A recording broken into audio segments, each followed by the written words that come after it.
Chief Washington correspondent Major Garrett joins us now. Major, good morning. Good morning. We heard Nancy say that we will likely have nationally televised impeachment hearings ahead of us.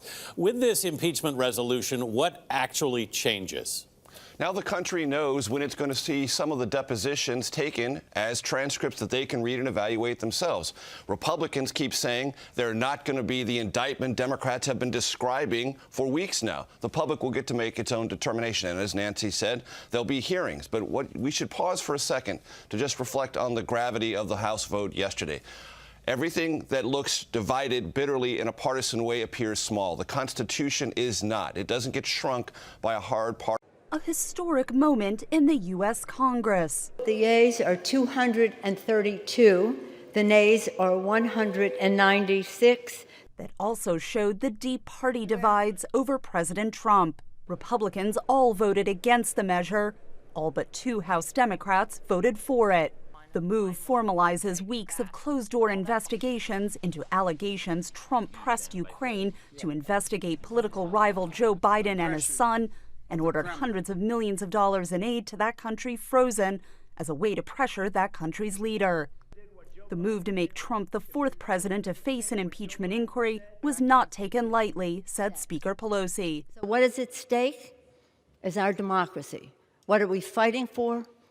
Defending our democracy for the people. Trump tweeted immediately after the vote, calling the investigation a witch hunt. Presidential impeachments are inseparable from politics, but Democrats maintain the investigation is part of their duty as lawmakers. For all the disagreements I have. Defense over U.S. defense, is that what you're saying, Congressman? So are we saying that by giving this money to the Ukraine, that absolutely is the money that's going to secure American national defense against Russia? I mean, I don't believe that. And so he's entitled to his opinion. He has an affinity, I think, for the Ukraine. He speaks Ukrainian. He came from the country, and he wants to make sure they're safe and free. I understand that. That's an asset for this country. My point is the president is the one who gets to set the policy, and he's the one who looks out for America first and the American taxpayer and the American citizens. And he'll take advice from all kinds of people. Are you saying that Colonel Vindman, a decorated war veteran, isn't looking out for America first, yes or no? I don't know what he's. I think what. You can't say yes that Colonel Vindman. All your viewers to read it. You can't say that he's looking out for America first. You can't say that Colonel Vindman, a decorated war veteran, is looking out for America first.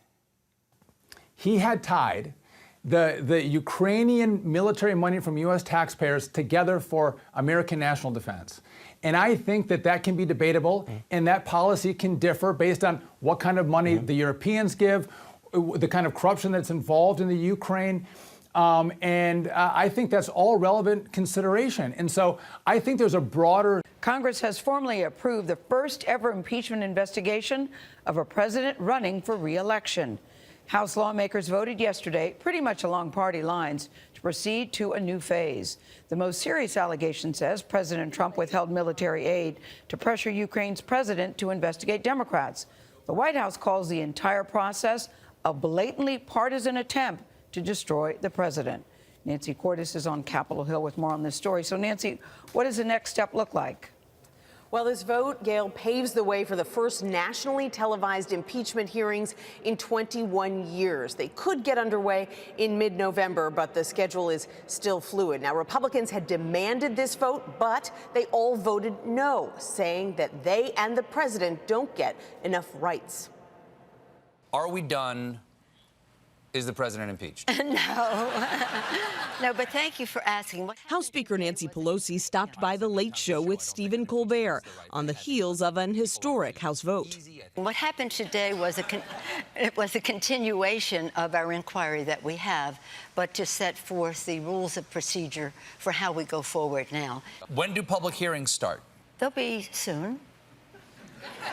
Could you be vaguer? For now, closed-door depositions continue, with the president's top Russia advisor, Tim Morrison, telling lawmakers yesterday that he went straight to White House lawyers after President Trump asked his Ukrainian counterpart.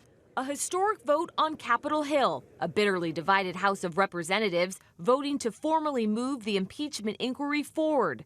This new phase sets the stage for another round of hearings, this time open to the public. When we move into open session, both parties will have an equal opportunity to question any witnesses that are called. Republicans are still calling the process unfair, accusing Democrats of trying to overturn the 2016 election and promising to defend the president. Will you all go on the record and say that the president did nothing inappropriate? Very clear, yes. But on Stephen Colbert Thursday night, House Speaker Nancy Pelosi insisting it isn't personal, saying she's defending democracy. The most important thing for the American people to realize and understand is no one is above the law. This comes as another White House official, Tim Morrison, testified that military aid to Ukraine was held up until their leaders committed to investigate Joe Biden and his son Hunter. But Morrison also said he saw nothing illegal about the quid pro quo at the center of the impeachment inquiry. And President Trump continuing to defend himself, telling former British politician Nigel Farage on his radio show he did nothing wrong. It's a hoax. And, high crimes and misdemeanors. Well, what's a high crime and misdemeanor when you have a very appropriate conversation? Democrats want to start hearings as early as mid-November. Witnesses who have already testified behind closed doors could do it again, this time in public, which means all of this could be playing out on television very soon. Kenneth. So many people will be watching. Megan, thank you. Democrats are expected to conduct this new phase of the impeachment inquiry at the same rapid pace they've been working since launching the investigation. Those nationally televised hearings are expected to get underway as early as mid. All right, President Trump insists things are better along the U.S. border with Mexico, but in reality, the humanitarian crisis is getting significantly worse.